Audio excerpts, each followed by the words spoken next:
जय मसीह की सभी को। परमेश्वर का वचन कहता है, हे मेरे मन, यहोवा को धन्य कहे और उसके किसी उपकार को ना भूलना। भजन संहिता 103 का दूसरा वचन कहता है। और हमारी ज़िंदगी में जितने भी परमेश्वर उपकार करते हैं, वाकई में हमें नहीं भूलना है। परमेश्वर के हर वो उपकार को भूल जाते हैं और हमारी ज़िंदगी में दुख आते हैं, तकलीफ़ आते हैं, प्रॉब्लम्स क्रिएट होते हैं। तो हमारी ज़िंदगी का उपकार क्या है? हमारी ज़िंदगी का उपकार वो है जो हमारी ज़िंदगी का सबसे बड़ा गवाही है। जो हम चर्च में खड़े होकर माइक पे गवाही देते हैं, वो हमारी ज़िंदगी का उपकार है। और जब कोई वो गवाही देता है तो वो परमेश्वर के उपकार को नहीं भूलता।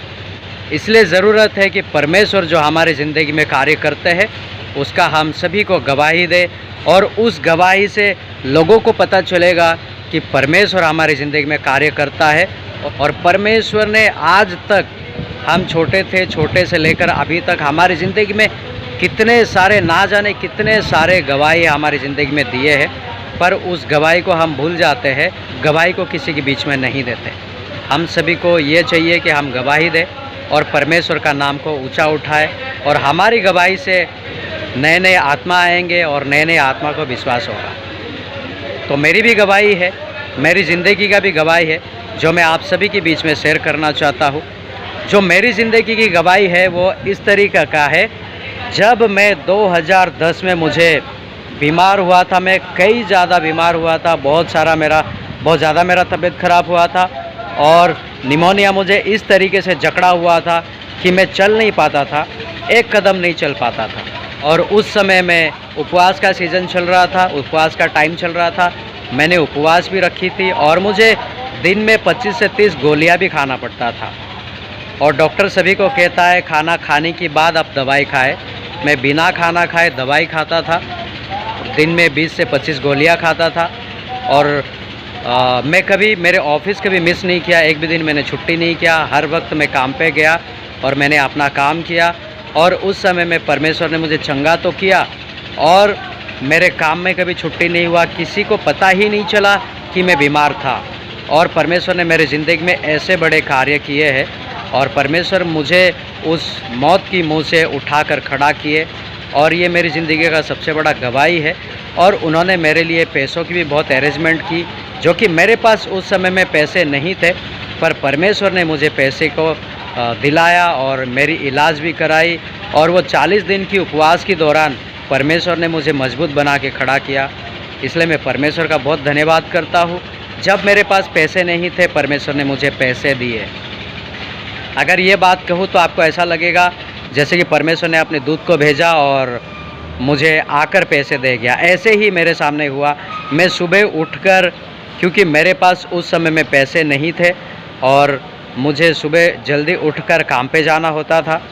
सुबह उठकर जब भी मैं जा रहा था और मुझे ट्रेन से उतर के 2 से 3 किलोमीटर चल के जाना पड़ता था, क्योंकि मेरे पास पैसे नहीं थे। और उस समय जब भी मैं जा रहा था, सुबह का समय था और मेरे सामने से एक ऑटो चलकर आया, बहुत स्पीड में आया और ऑटो चला गया। ऑटो जैसे चला गया, उसके बाद मेरे राइट वाले पैरों पर कुछ गिरा। उठा के मैंने उसको देखा और उस समय में जब नोटबंदी नहीं हुआ था, उस समय की बात है ये, तो 500 की 10 नोट थे। यानी कि परमेश्वर ने मुझे 5000 रुपये दिए थे। और वो सारा जो उपकार है, मैं कभी ज़िंदगी में नहीं भूला हूँ और ना ही कभी भूलूँगा। और हमें ये सारी चीज़ों को भूलने की भी ज़रूरत नहीं है। और ये सारी चीज़ों को हमें गवाही के तौर पर, गवाही बनाकर सभी के बीच में हमें पेश करने की ज़रूरत है। और उससे क्या होगा, लोग मोटिवेट होंगे, लोगों को पता चलेगा कि परमेश्वर ने आपकी ज़िंदगी में कार्य किया है। और अगर आपने परमेश्वर को चुना है, परमेश्वर पे विश्वास करते हैं, परमेश्वर पे भरोसा करते हैं, तो यही सारी चीज़ें हैं जो आप परमेश्वर पे भरोसा करते हैं कि आपको पता है कि आपका परमेश्वर आपकी ज़िंदगी का बड़ा बड़ा कार्य कर सकता है, आपको मुसीबत से निकाल सकता है। पवित्र शास्त्र में लिखा है कि तू डर मत, मैं तेरे साथ हूँ, मैं तेरे मनोरथ को पूरा करूँगा, मैं तेरी लालसाओं को पूरा करूँगा। अगर हम 103 का तीसरा चौथा वो वचन पढ़ के जाएंगे तो वो वहाँ पर वो सारी चीज़ें लिखी है। तो हमें मसीह में रहने का मतलब ये है कि हम परमेश्वर के उपकार को ना भूलें और परमेश्वर के उपकार हर किसी को बताएं कि उसने हमारी ज़िंदगी में क्या किया है।